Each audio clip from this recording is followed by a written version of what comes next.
Ecclesiastes, Kabanatang 11. Ihasik mo ang iyong tinapay sa tubigan, sapagkat iyong masusumpungan pagkaraan ng maraming araw. Magbigay ka ng bahagi sa 7, oo, sa 8, sapagkat hindi mo nalalaman kung anong kasamaan ang mangyayari sa lupa. Kung ang mga alapaap ay mapuno ng ulan, ay tumutulo sa lupa. At kung ang punong kahoy ay mabuwal sa dakong timugan, o sa dakong hilagaan, sa dakong kinabuwalan ng kahoy, ay doon ito mamamalagi.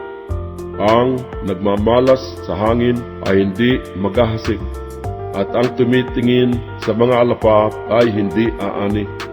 Kung paanong hindi mo nalalaman kung ano ang daan ng hangin, o kung paano mang lumalaki ang mga buto sa bahay bata ng buntis, gayon hindi mo nalalaman ang gawa ng Diyos na gumagawa sa lahat.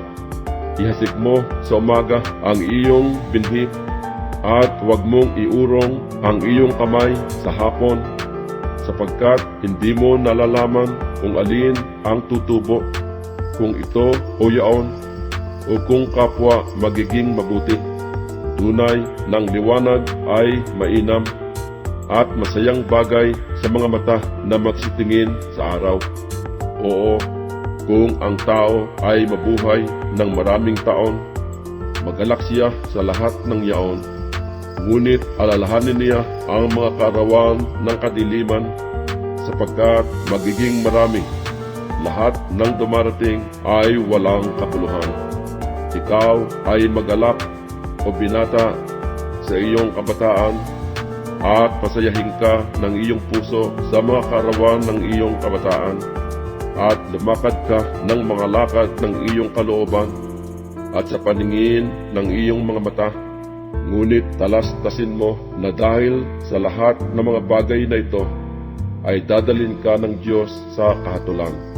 Kaya't ilayo mo ang kapanglawan sa iyong puso, at alisin mo ang kasamaan sa iyong katawan, sapagkat ang kabataan at ang kasariwaan ng buhay ay walang kabuluhan.